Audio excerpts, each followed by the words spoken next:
रुको, हाथ मत लगाना मेरे अंडे को। शर्म नहीं आती तुम्हें कालू कौवे?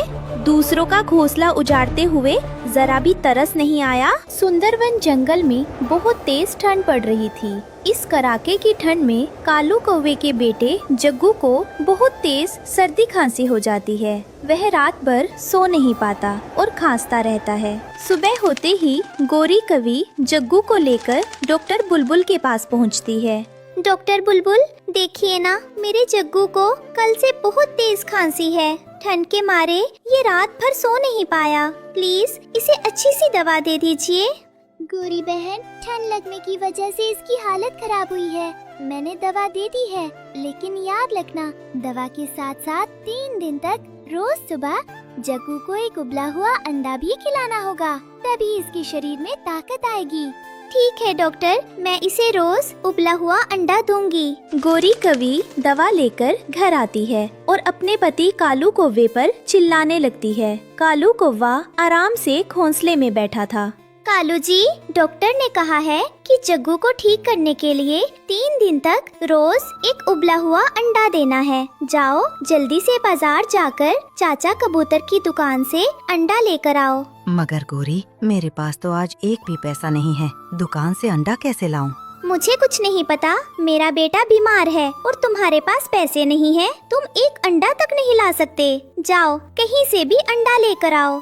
गोरी की डांट सुनकर कालू कौवा परेशान होकर उड़ता है और चाचा कबूतर की दुकान पर पहुंचता है। चाचा कबूतर, एक अंडा कितने का दिया? कौवे भाई, ठंड बढ़ने की वजह से अंडे बहुत महंगे हो गए हैं। एक अंडा पूरे 20 रुपए का है। 20 रुपए? ये तो बहुत महंगा है चाचा। मेरे पास अभी पैसे नहीं है। क्या मुझे एक अंडा उधार मिल सकता है? मैं कल पक्का पैसे दे जाऊंगा। नहीं कौवे, देखो मैंने बोर्ड पर साफ साफ लिखा है, उधार बंद है। मैं किसी को उधार नहीं देता। पैसे लाओ और अंडा ले जाओ। कालू कौवा निराश होकर वहाँ से उड़ जाता है। वह सोचने लगता है कि बिना अंडे के घर गया तो गोरी उसे बहुत डांटेगी। तभी उड़ते हुए उसकी नजर तोते के घोंसले पर पड़ती है। तोता उस समय घोंसले में नहीं था और वहाँ एक सुंदर सा अंडा रखा हुआ था। अगर मैं ये अंडा चुपके से चुरा लूं तो मेरा काम भी हो जाएगा, जग्गू भी ठीक हो जाएगा और गोरी की डांट भी नहीं सुननी पड़ेगी। कालू कौवा इधर उधर देखता है और मौका पाकर तोते का अंडा अपनी चोंच में दबाकर वहाँ से तेजी से भाग जाता है। वह घर पहुंचकर अंडा गोरी को दे देता है। अरे वाह, आप इतनी जल्दी अंडा ले भी आए, कहाँ से लाए? वो मैं चाचा कबूतर की दुकान से ही लाया हूँ। गोरी कवि जल्दी से अंडा उबालती है और जग्गू को खिला देती है। अंडा खाकर जग्गू को बहुत आराम मिलता है। उधर जब तोता नदी से पानी पीकर वापस अपने घोंसले में लौटता है तो वहाँ अंडा ना देखकर दंग रह जाता है। वह जोर जोर से रोने लगता है। हाय, मैं बर्बाद हो गया। मेरा अंडा कहाँ गया? कोई जालिम मेरा अंडा चुरा कर ले गया। तोता रोता हुआ सीधे रानो चिड़िया के पास जाता है। रानो चिड़िया जंगल की सबसे समझदार और मददगार चिड़िया थी। क्या हुआ तोते भैया, आप इस तरह रो क्यों रहे हो?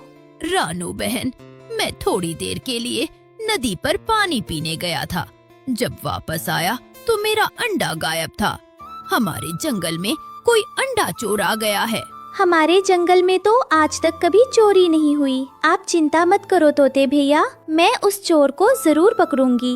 कालू कौवे को चोरी का यह रास्ता बहुत आसान लगने लगा था। अगले दिन वह फिर उड़ता है और एक दूसरे पक्षी के घोंसले से एक और अंडा चुरा लाता है। उधर गोरी कवि रानू चिड़िया के पास आकर घमंड से बातें करने लगती है। पता है रानू, मेरा जग्गू अब काफी ठीक है। मैं उसे समय पर दवा भी दे रही हूँ और कल से रोज सुबह उबला हुआ अंडा भी खिला रही हूँ। उबला हुआ अंडा? पर कल ही तो मिट्ठू तोता कह रहा था कि कालू के पास दवा के भी पैसे नहीं थे। फिर कालू रोज रोज महंगे अंडे कहाँ से खरीद रहा है? दाल में कुछ काला जरूर है। रानू चिड़िया का शक पक्का हो जाता है। वह सच जानने के लिए तुरंत उड़कर चाचा कबूतर की दुकान पर जाती है। चाचा कबूतर, क्या कालू कौवा आपसे रोज अंडे खरीद कर ले जा रहा है? अरे कहाँ रानू बहन, कालू तो कल आया था। लेकिन अंडे का भाव सुनकर डर गया। उसके पास पैसे नहीं थे, इसलिए वो बिना अंडा लिए ही वापस चला गया था। उसने मुझसे कोई अंडा नहीं खरीदा।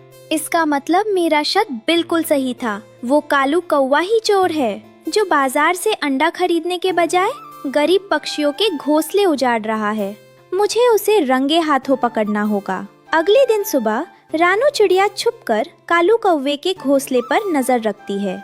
जैसे ही कालू कौवा उड़कर बाहर निकलता है, रानू चिड़िया पत्तों के पीछे छुपकर चुपके चुपके उसके पीछे जाने लगती है।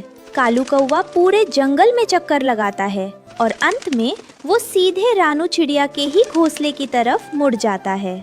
आज तो मैं अपने जग्गू बेटे के लिए इस रानू चिड़िया का ही अंडा चुरा कर ले जाऊंगा। इसका अंडा बहुत बड़ा और अच्छा है। कालू कौवा रानू के घोंसले में बैठता है। वो इधर उधर देखता है और जैसे ही रानू का अंडा अपनी चोंच में पकड़ने की कोशिश करता है, रानू चिड़िया अचानक पीछे से आ जाती है। रुको, हाथ मत लगाना मेरे अंडे को। शर्म नहीं आती तुम्हें कालू कौवे? दूसरों का घोंसला उजाड़ते हुए जरा भी तरस नहीं आया? रानू बहन, वो मैं तो बस देख रहा था कि अंडे से बच्चा निकला या नहीं। मैंने चोरी नहीं की। ची ची ची, आओ सब पक्षियों आओ, देखो हमारे जंगल का अंडा चोर मिल गया है। ये कालू कौवा ही चोर है। रानू चिड़िया की आवाज सुनकर तोता और जंगल के बाकी सभी पक्षी वहाँ पहुँच जाते हैं। तोता कालू कौवे को देखकर गुस्से से लाल पीला हो जाता है। अच्छा, तो मेरा मासूम अंडा तुमने ही चुराया था। तुमने मेरे बच्चे को मुझसे छीन लिया। मैं तुम्हें नहीं छोड़ूंगा। गुस्से में आकर तोता और बाकी सभी पक्षी मिलकर कालू कौवे पर टूट पड़ते हैं। सब मिलकर उसकी जमकर पिटाई कर देते हैं। कालू जमीन पर गिर जाता है और दर्द से तड़पने लगता है। तभी शोर सुनकर गोरी कवि भी वहाँ पहुँच जाती है। मुझे मत मारो गोरी, ओ गोरी मुझे बचाओ। देखो ये सब मुझे मार रहे हैं। नहीं कालू, मैं तुम्हें नहीं बचाऊंगी।